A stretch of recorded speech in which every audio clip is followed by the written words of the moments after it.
You have mistaken your suffering for holiness, believing that by absorbing the pain of others you were fulfilling some sacred destiny, perhaps even reaching a higher spiritual state.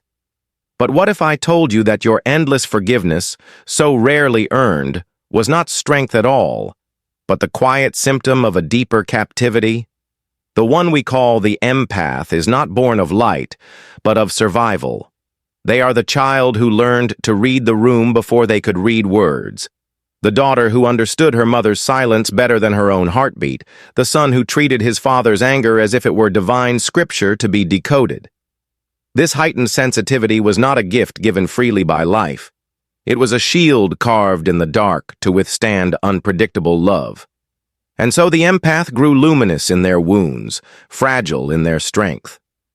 But somewhere along the way, they learned to confuse love with disappearing. They gave their forgiveness away like holy water, even to those who shattered their soul.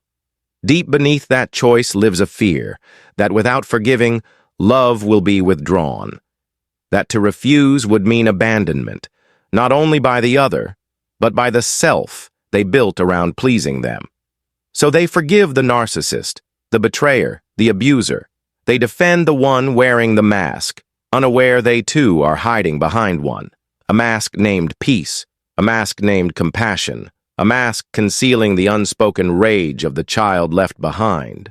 But there comes a moment when the soul, exhausted from turning the other cheek, turns inward instead. This is not revenge. It is awakening. It is the breaking point where the false self begins to crumble, and through the cracks the voice of the true self begins to whisper. When the masks fall, not just theirs, but yours, you see it clearly. How your empathy has been used as a tool against you. How your light has fed the shadows of others. You see the moments you swallowed your truth to keep the peace. The times you apologized for wounds inflicted upon you just to hold on to connection. You remember not with bitterness, but with a sharp, unshakable clarity. How you betrayed yourself for the illusion of harmony. You weep, not for them, but for the self you abandoned at the altar of being loved. This grief is holy. It is the fire that burns away the illusion and refines the soul into gold. And when you stop forgiving those who refuse to change, you are not hardening, you are awakening. You are stepping out of the dream in which the empath sees the broken child in the predator and believes they can love them into light. That is not love. It is entanglement wearing the mask of compassion, born from the fear of being left and kept alive by unspoken guilt. The psyche will not stay silent. It sends visions, wolves disguised as lovers, clocks that bleed time into rooms you never enter. These are not mere dreams. They are warnings that your mercy without discernment is self-destruction. When the empath finally listens, they walk into the shadow they have long avoided, where rage hides beneath politeness, resentment simmers behind the smile, and the truth waits like a locked door. And then the miracle happens. In embracing the shadow, the empath becomes whole again. They no longer need redemption from anyone. They see the predator beneath the praise, the manipulator beneath the charm, the vampire beneath the flattery. And when they speak, it is not with fury, but with finality. No, leave. I see you. And in that moment, the masks shatter. The spell breaks, because the performance cannot go on once the audience has walked away. The narcissist cannot reflect what you refuse to project, and the manipulator cannot twist what you no longer hide. Your clarity becomes the light that ends their illusion.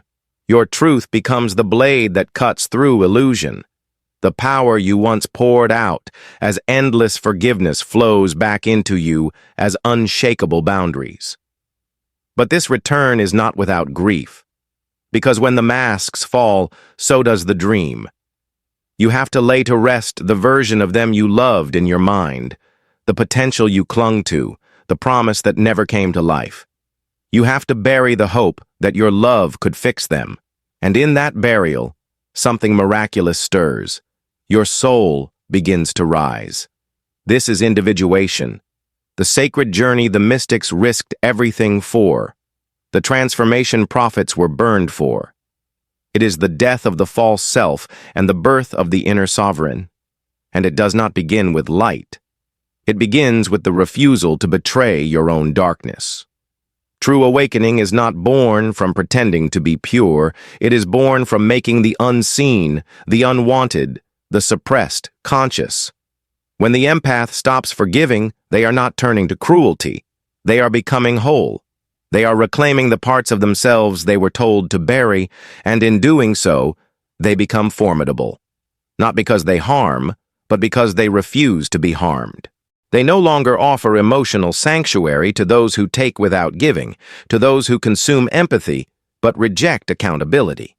They no longer serve as psychic nourishment for the unhealed. This unsettles those who thrived on their silence. But wholeness demands this price: to walk away from false peace, to choose the raw honesty of the soul over the shallow comfort of outer harmony. You become the mirror that reflects the truths others dare not speak or see. Deep within the collective unconscious lies the archetype of the divine child, the untouched, radiant, intuitive core of being. For many empaths, that child was cast out early in life, replaced by masks: the pleaser, the healer, the listener. Noble roles, yes, but masks all the same. They served their purpose in the survival game, but they were never the face of the soul. When the empath stops forgiving, they begin the descent inward, through the tangled roots of pain, betrayal, and lost identity. They travel into the underworld of the psyche, guided not by light, but by the pull of longing. And there, beneath the ruins of false forgiveness, they find her, the untamed, radiant, furious self. She does not plead, she does not shrink, she remembers.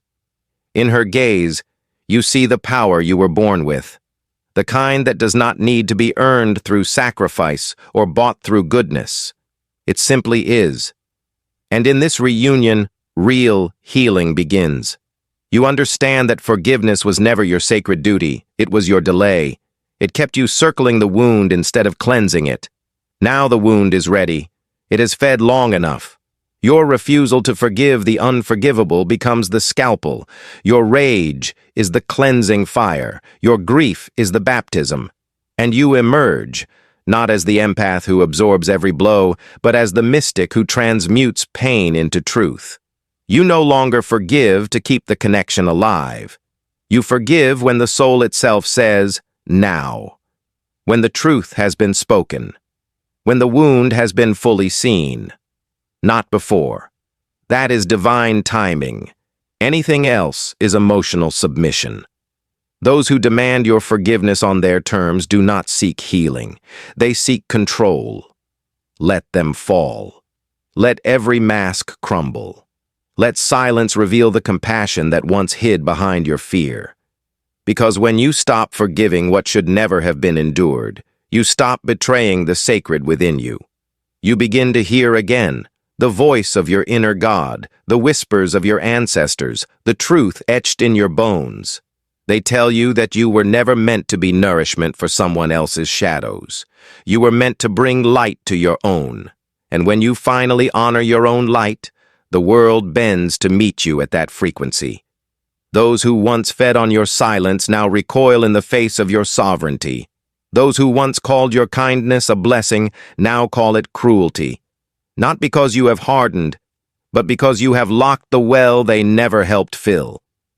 This is the cost of awakening, to be misunderstood by those who still sleep. Let them sleep. You are not here to preserve their illusions. You are here to embody truth. And truth, though it heals, is rarely gentle.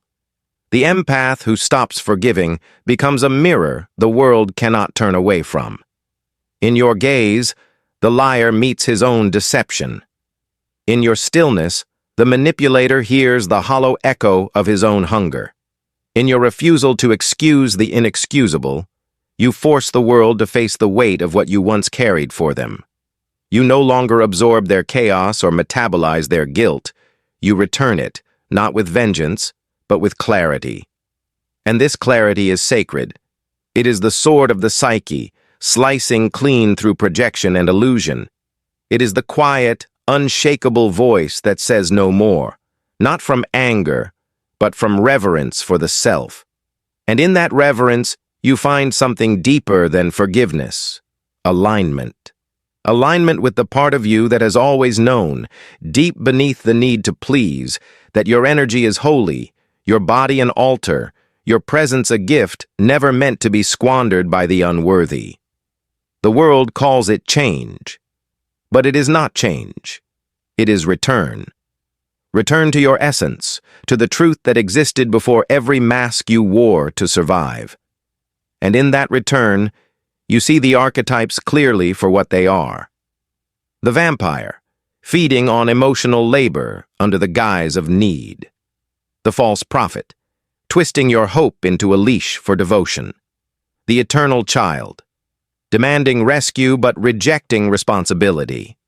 You once forgave them endlessly because you saw the wound behind the mask, but now you understand. Seeing their pain does not bind you to suffer with them. Compassion without discernment is self-abandonment, and the awakened empath makes a vow not to stop loving, but to stop leaking. Because leaking love into bottomless wells is not generosity, it is martyrdom. It is the shadow of the savior complex, born when a child learns to measure their worth by how much they can heal in others while leaving themselves unhealed. But you are not a wound mender. You are a light bearer. And light does not fix the darkness. It reveals it. This becomes your new role, not to fix but to reflect, not to absorb but to illuminate, not to forgive recklessly, but to bless wisely. And here, in this clarity, forgiveness changes shape. You no longer forgive to preserve connection. You forgive to release the chain. You do not forgive to forget. You forgive to remember who you are beyond the hurt. Sometimes forgiveness isn't spoken at all. Sometimes it's simply the way you walk away. No explanations, no ceremony, no last offering of your heart as a parting gift. Because you know now, those who were worthy of your love never needed your forgiveness, and those who demanded it never truly loved you. This truth shatters the myths you were raised on, that love means endless sacrifice, that healing requires self-erasure, that boundaries are unspiritual. These were lies. Whispers from a culture that reveres the empath only when they are silent, compliant, and bleeding for others. You will not bleed anymore. That blood has already been shed. It has soaked the soil of your awakening and fed the roots of your sovereignty. And now you bloom, not despite your pain, but because of it. Because every betrayal was a mirror, every wound a doorway, every silence a teacher. And in the end, the greatest forgiveness you give is to yourself.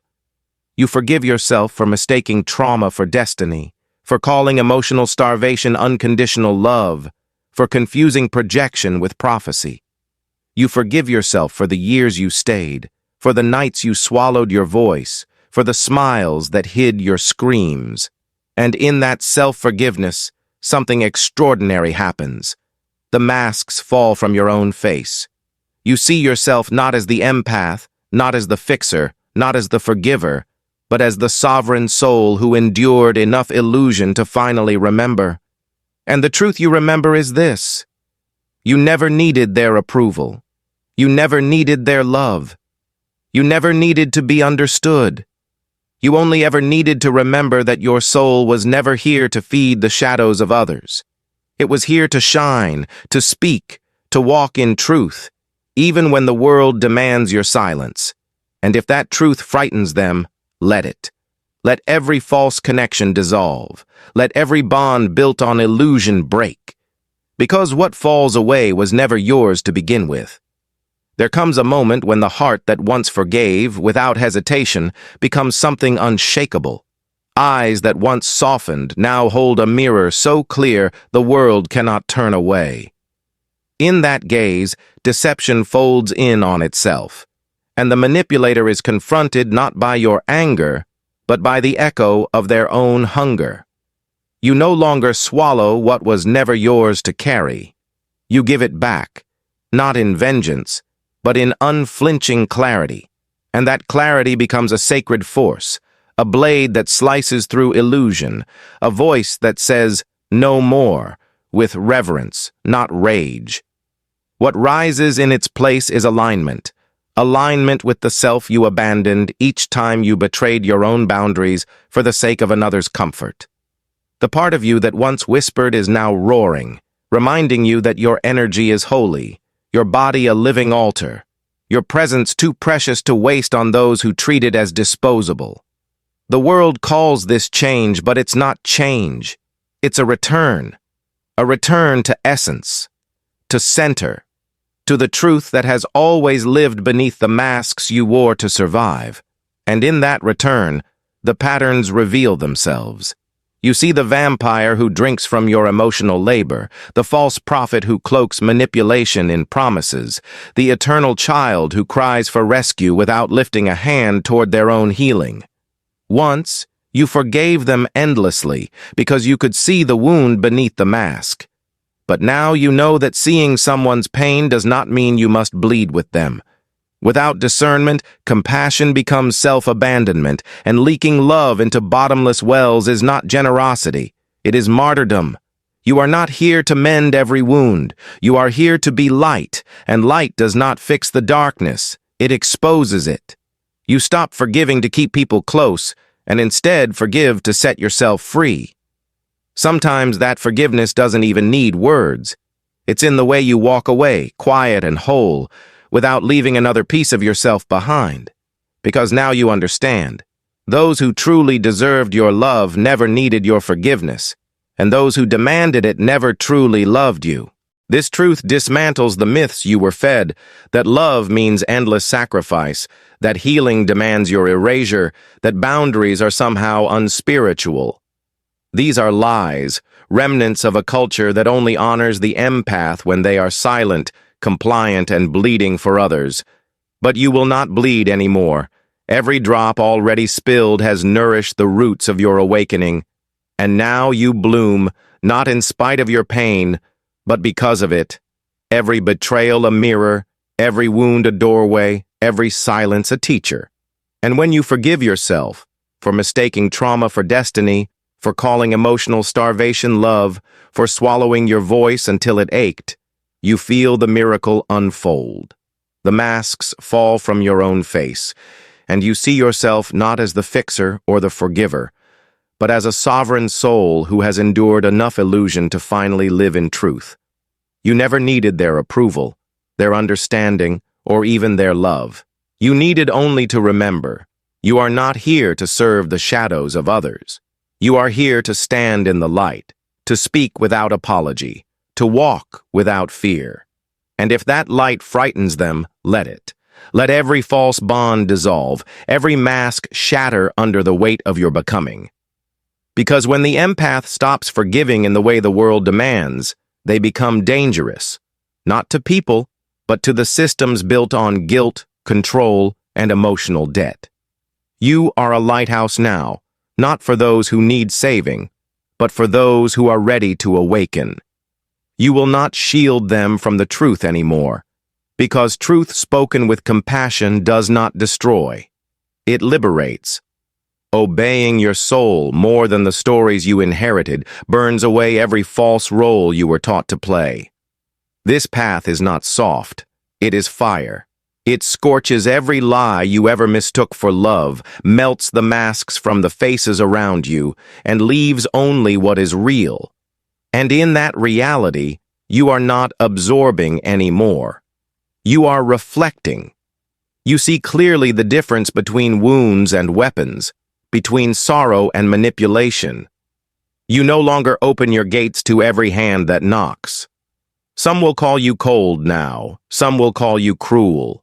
But this is not cruelty. It is the deepest form of love you can offer yourself. You are not an endless sponge soaking in the poison of others. You are the mirror that reflects truth without losing its shape. And in the realm of what is real, everything false must fall, including the fantasy that you could ever love someone into choosing their own healing. That choice was never yours to make. And now, finally, you are free. The day you stop bending to fit inside someone else's comfort, the world feels it. The mask slips, the air shifts, and something ancient inside you wakes up. Not the meek, selfless shape they molded you into, but the untamed force you were before guilt became your leash. You stop forgiving in the way they expect, and in that moment you become dangerous, not to people but to every system built on manipulation, obligation, and emotional chains.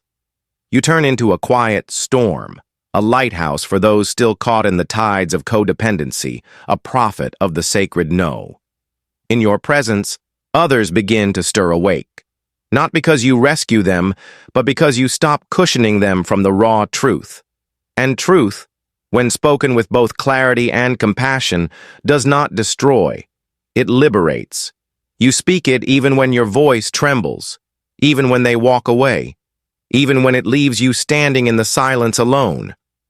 Because your soul has been waiting lifetimes for this moment, to be obeyed above all else. And when you finally choose its voice over the hand-me-down stories you were taught, illusions begin to collapse. You see the ancestral patterns, the generational scripts, the choreography of trauma you've been unconsciously dancing. You burn the roles and you write new ones, not from pain, but from power, not from fear, but from freedom. This path is not soft, it is a furnace. It burns through every lie you once called love, every apology you whispered for simply being yourself. It strips you bare until only what is real remains. And in that rawness you find the paradox.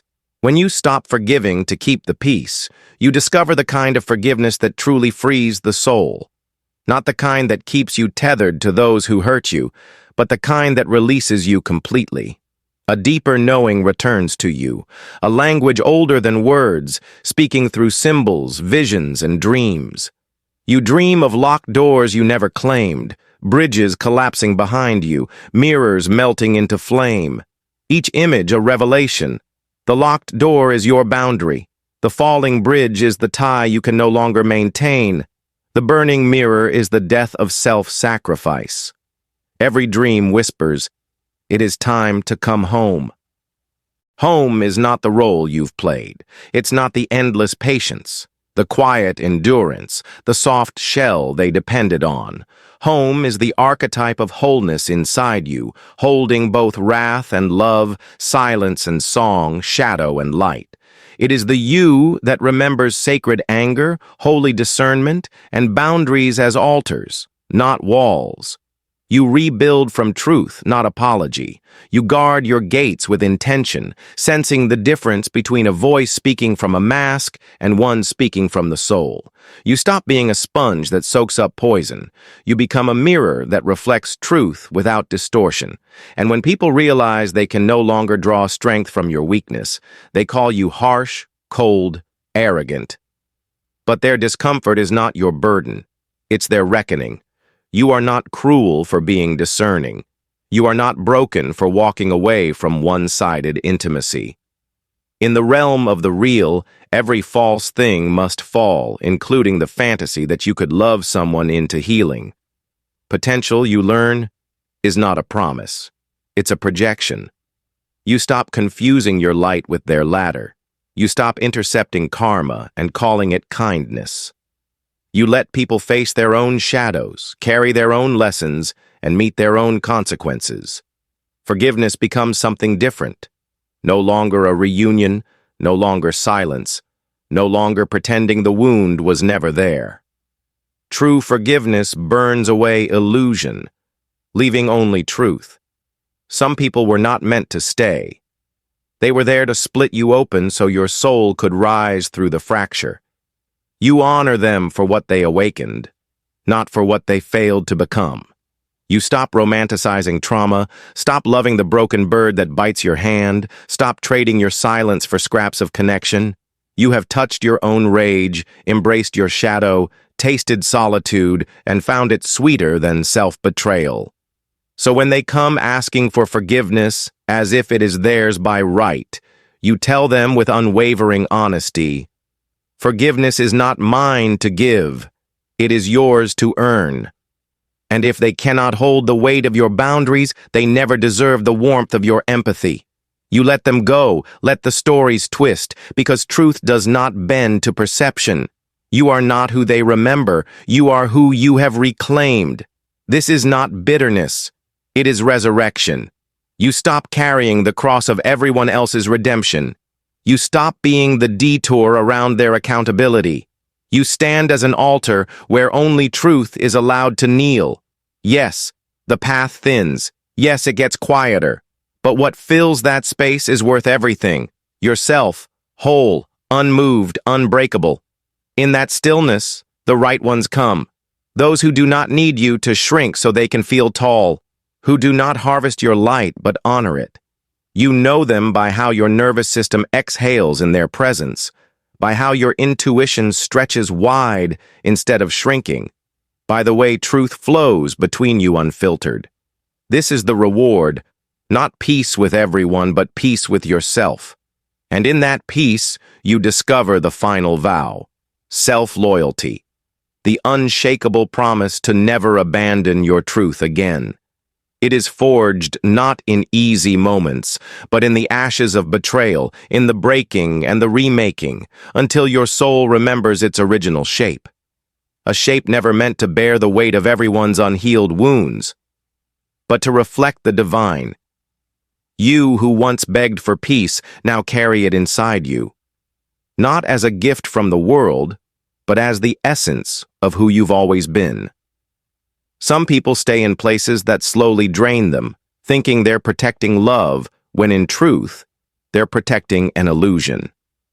You saw someone's potential and called it a promise, believing your light could pull them into their own. But light doesn't walk the path for them. It only shows the way. You are not the way. You are the reminder. You are not their healer. You are their mirror.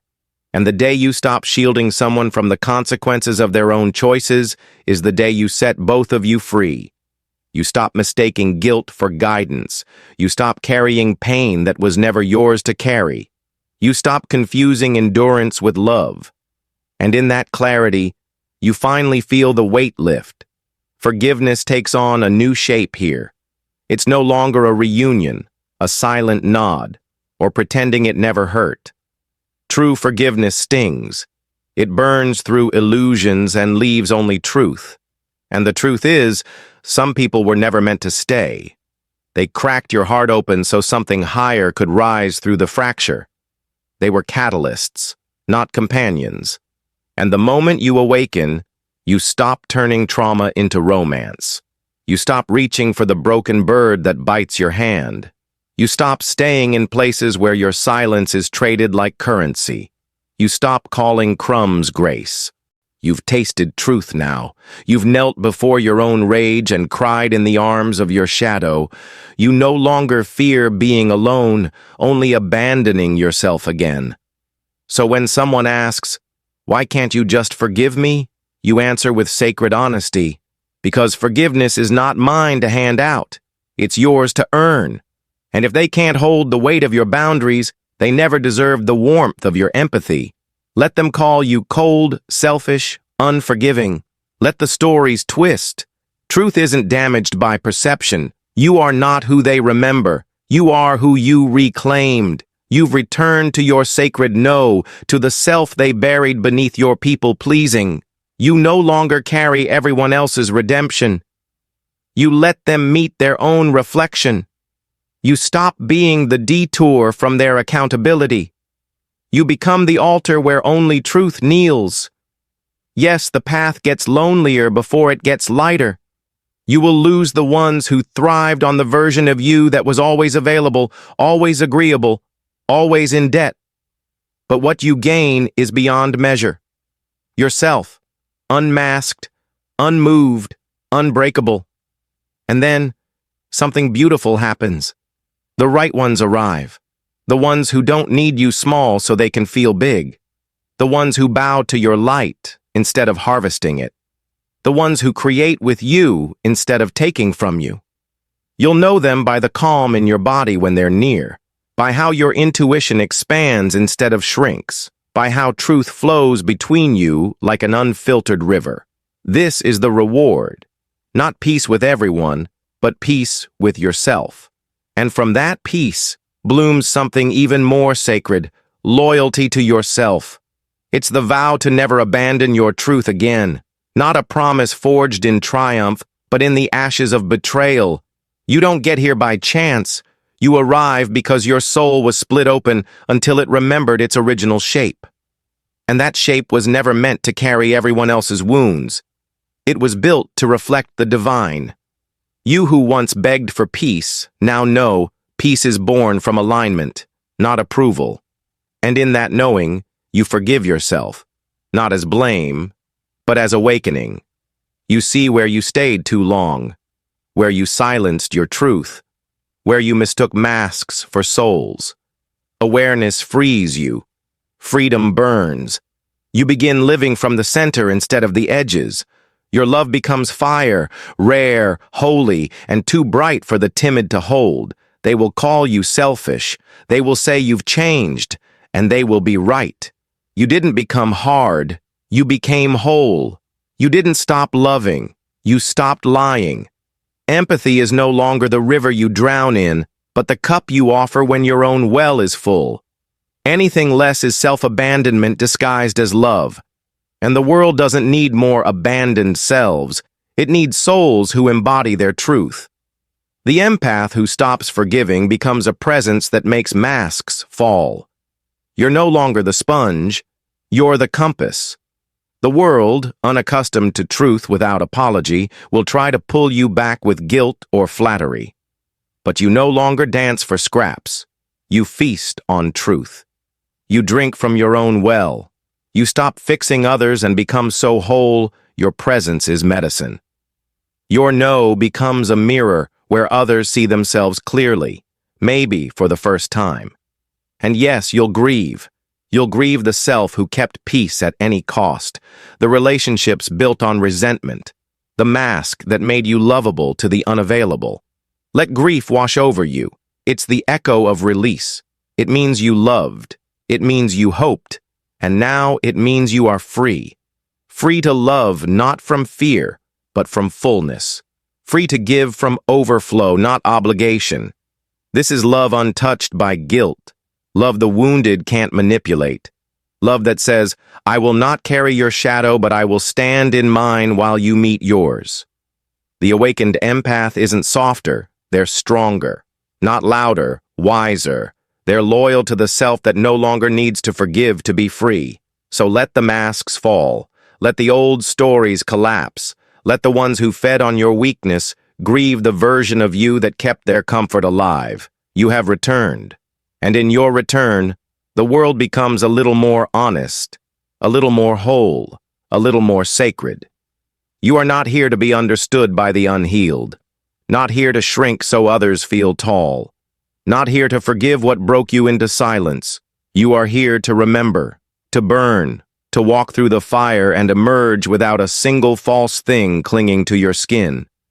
Because when you stop forgiving what destroys you, your soul begins to speak. And when it speaks, illusions crumble, not as punishment, but as prophecy fulfilled.